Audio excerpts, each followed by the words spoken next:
Alola. Welcome to the Wolfpack. My name is Sand Distress 83. Welcome back to Pokemon Violet.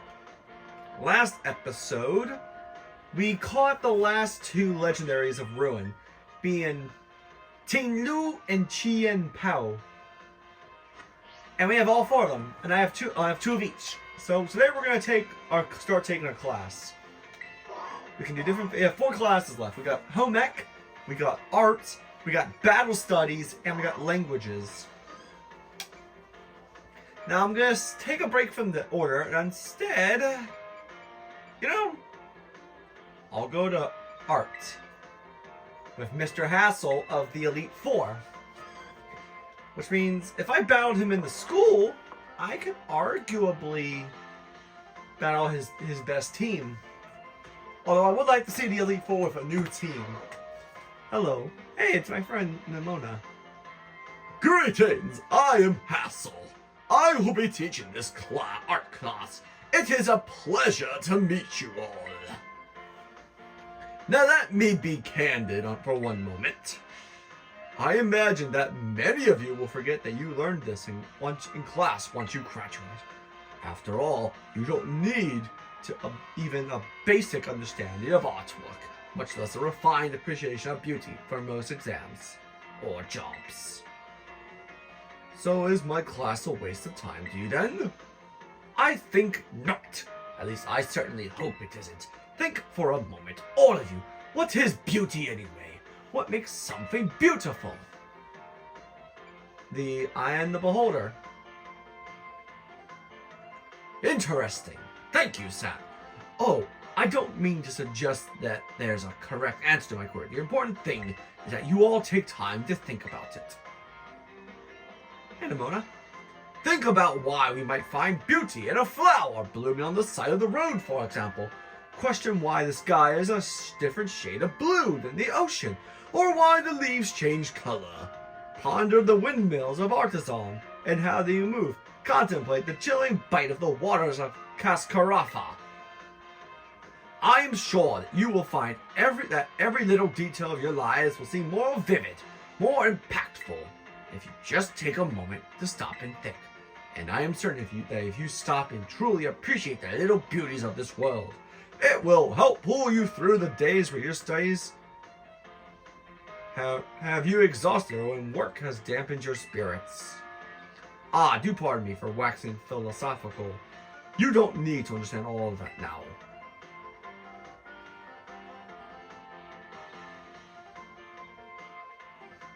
To put it simply, art. It is truly that one doesn't need art to survive, but it makes surviving much more enjoyable. It is my hope that this class will add even a little bit of color to your lives. That's all for today. Next time, we'll try a more hands-on approach to appreciating beauty. So I'm curious how art's gonna work.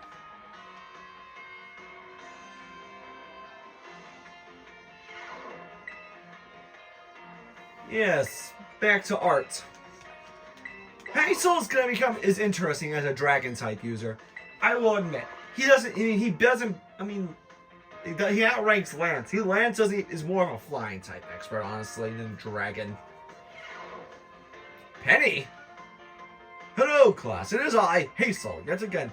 In our previous class, we discussed what beauty is, which might have been a little bold, so I thought I'd mix it up to pique your interest in art. Allow me to introduce our special guests. A Gibble? Gibble! This is Professor Gibble, the assistant lecturer for today. Now then, Professor Gibble, would you be so kind as to terrestrialize for us? Clam!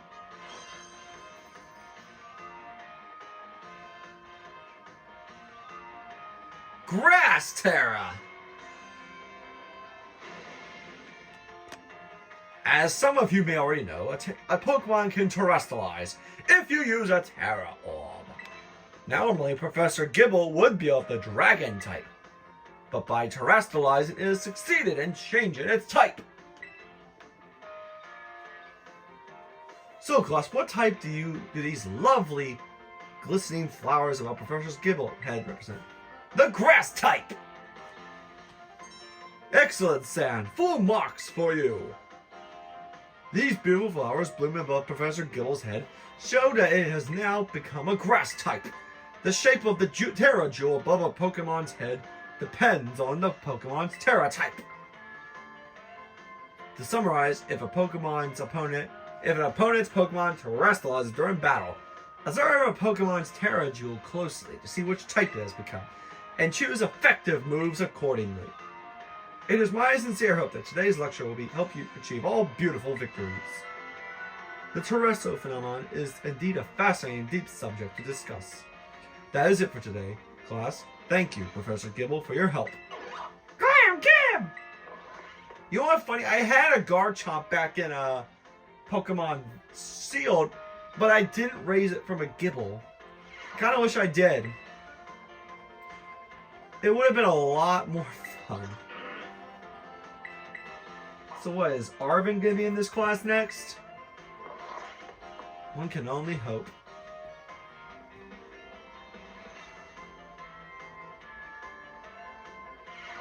Yep, figures. Hello, class. It is I, Hassel, yet again. I've been told that my previous lecture about the terrestrial phenomenon was very well received. Thank you all for your kind words.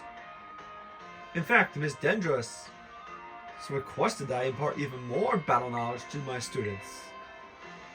So I have decided that today we will take another look at how a Pokemon can terrestrialize.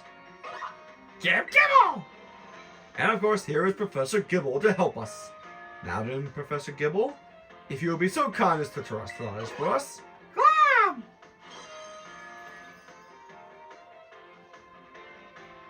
Ice type! Now then, what do we have here? Last class, we saw a grass type terrestrializing.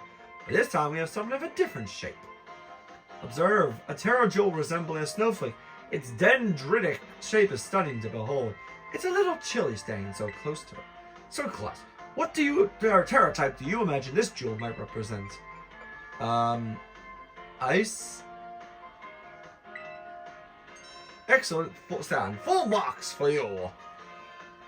The reason there's a snowflake shine on Professor Gibble's head is simple. It is now an ice type.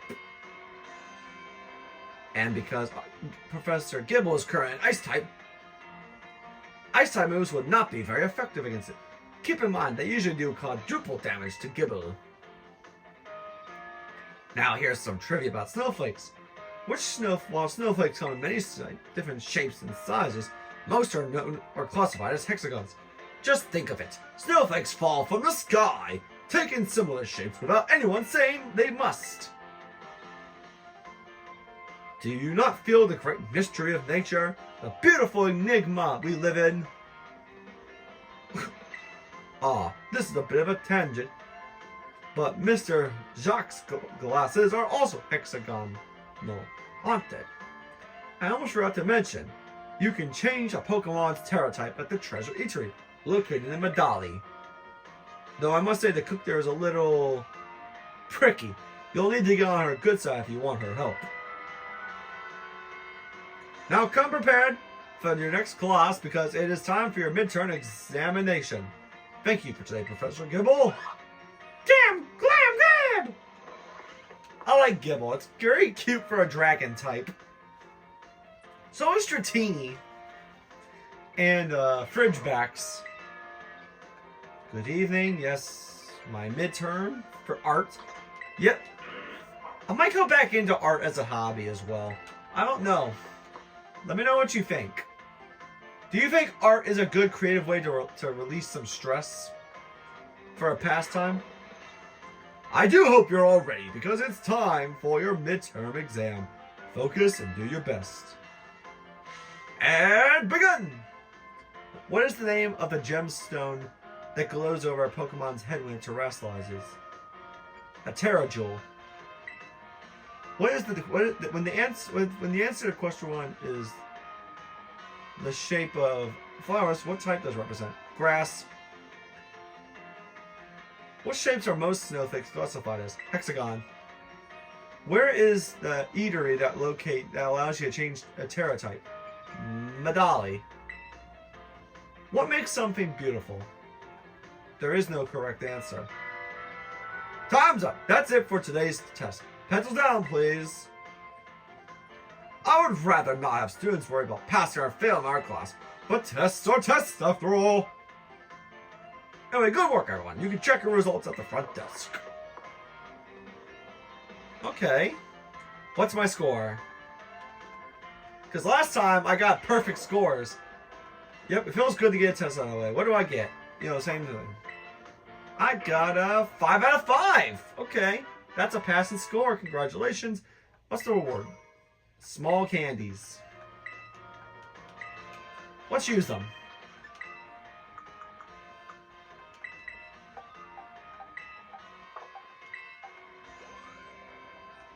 That's right. Okay, who's got the least HP? That would be Malice. Malice will use this. Wait this up. 186, okay. We're doing better. Good evening. Nice. Back to art, please. Class will begin. Don't you worry.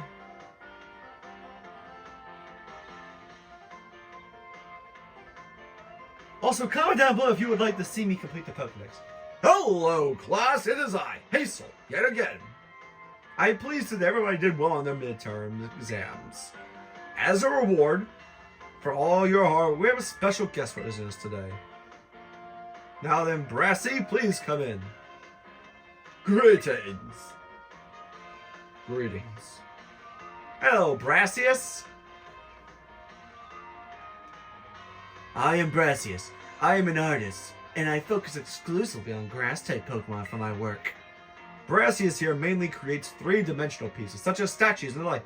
One of his major works is the installation titled Surrendering Sunflora, found at Artizone. Many of you who've challenged the Artisan Gym are no doubt familiar with these sculptures. Yes, I do remember some faces among your students. I hope you all understand how fortunate you are to attend Hace's art classes. Oh, Hace is the man who saved me when I had lost all hope and given up on myself. But he never gave up on me. I do not exaggerate when I say that he is my mentor in life. It is precisely thanks to Hace that I was able to establish my current art style.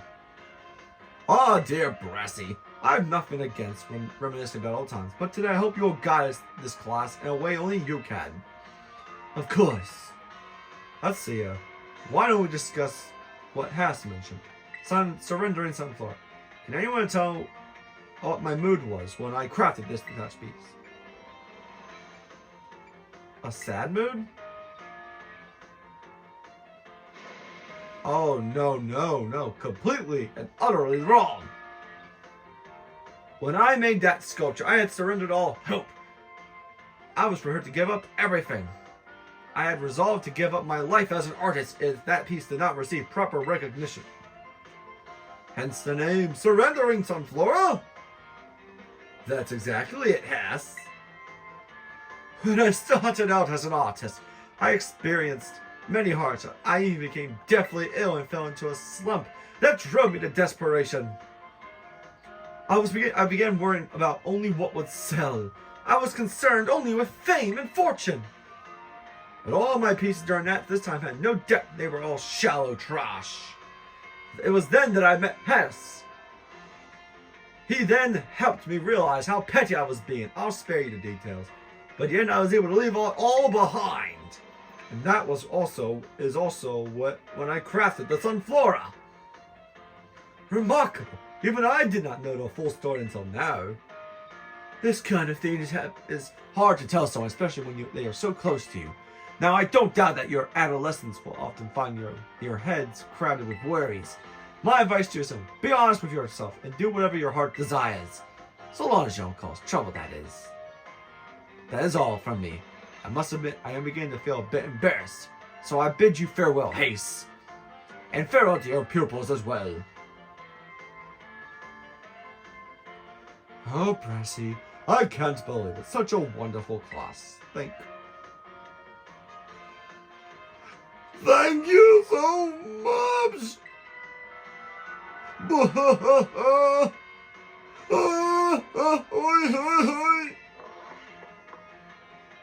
Okay. The whiny dragon master. But a very emotional one. I hope he brings it up in start of class. I would love nothing more than to see him apologize for his methods.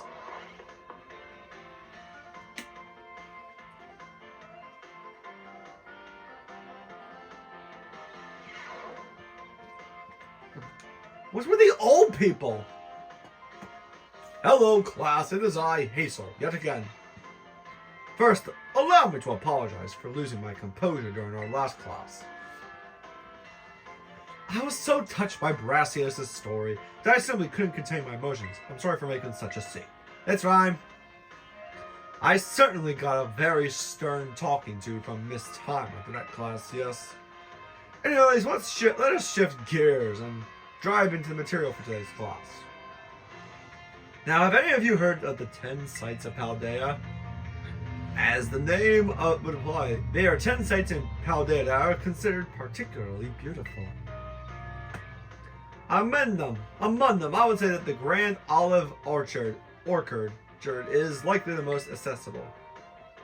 You can see the field of olive trees from the hill on the way to Cortando. The waterfalls that are also considered among these 10 sites: Fury Falls and Roya Falls. Then there's the peak of Glosado Mountain, also known as Paldea's highest peak. There's another mountain on Glosado Mountain that's named after its rubbish unique state. So let me ask you, Cost, what is the name of the three-pronged cliff on Glosado Mountain? No need to draw stalls. Grasp? Exactly, looks like a hand taking hold of something, doesn't it? The three-pronged cliff on Glosado Mountain is in fact known as Glosado's Grasp.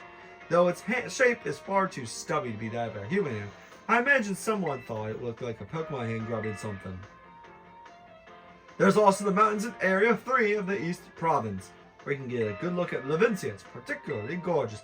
In fact, the view is so beautiful, it is known as the Million-Volt Skyline. I hear it's quite a hot spot for dates, and deserving, at least for having such a romantic view. I imagine it's what the kids say these days, a very fleek selfie spot.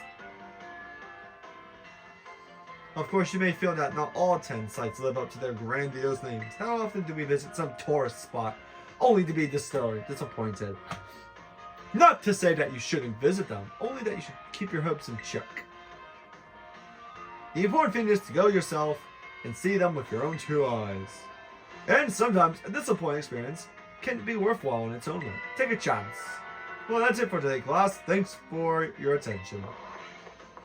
Okay. That feels good. Imagine if someone that went for these lessons ended up a changed man when they were done. Good evening, Master said, I'm not there! Link Art 6. Master with Mr. Hassel. Class will begin soon, don't be tardy.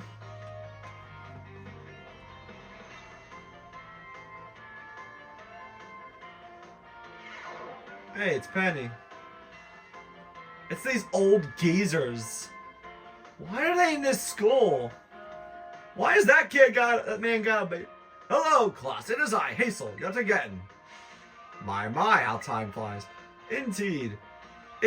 Our time together has certainly flown by. It's hard to believe that this is our last class. Now, our topics for today may feel somewhat unrelated to us. Now, sorry, but there is absolutely no set definition as to what art should be. Therefore, let us carry on with the discussion and see where it takes us. There are two things I want to focus on today: ribbons and marks. Both ribbons and marks are special honors that capture a Pokemon's qualities. There will be times where your Pokemon gives maximum effort or has a noteworthy experience. In recognition of its feats and accomplishments, it can be given a ribbons. To give an example, if you manage to become incredibly close to a Pokemon, it may be granted the Best Friends ribbon. Incidentally, there is a person in Carafa who can give your Pokemon a Best Friends ribbon. Marks, on the other hand, are most commonly found on wild Pokemon when you meet them on the first time. It can symbolize the character of a Pokemon, such as with the Rowdy mark or the Vigor mark. It's completely up to our luck whether you will run into the Pokemon with these marks. So if you're able to catch a Pokemon with a mark, rejoice at your outstanding fortune. Does anyone know what's a special thing you can do with Pokemon that have marks on them? You can change the title. Wonderful, son. Your knowledge is impressive. The correct answer is that Pokemon with ribbons or marks can be given titles. What's more, they can be sent into battle displaying a title of your choosing. For example, you could send out a Gibble with a Best Friends ribbon by declaring, "Go, Gibble the Great Friend." And while I know that I just said that remarks are generally found on Pokemon when you meet them for the first time, it seems most recently Pokemon can be awarded certain marks based on their efforts. These marks are known as these are marks such as the Gourmand mark, the Item Finder mark, the Partner mark, and so on far. Perhaps it might be fun to try and work out how to get each mark using its name as a clue. Well, that just about wraps up our last class. Next is the final exam. Please review our material closely so that you try to pass on your first try. Yeah.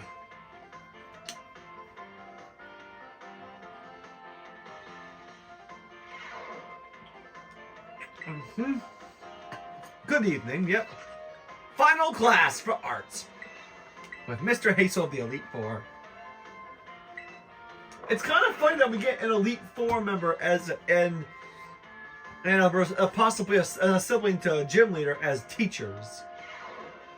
I do hope you're all ready because it is time for your final exam. Focus and do your best. And begin! What is the name of the restaurant where you can change your Pokemon stereotype? The Treasure Eatery. What is the name of Brassius' signature art installation that we discussed in class? Surrendering Sunflora. How many waterfalls are we counting? 2. Where can you find them? I would say that's around Levincia. The Pokemon that are present when you first meet them the marks, I'd say false. Marks can be added later. Time's up. That's it for today's test. Please pencil down, please. Thank you all for learning so much art with me. The time we shared has left a mark that I will treasure, I promise you. And it is my sincere wish that all of you go on to even greater, more prosperous futures. And that's that. Good work, everyone. You can receive your results from the front desk. Because I think you can give Pokemon marks. Let's see, what's the test? What's my results? 5 out of 5! Okay, so that's it for this video. Thank you all so much for watching. In the next episode, we're gonna go and actually talk to Penny here and do her story. Till then, thank you all very much for watching. See you all next time. Bye, guys.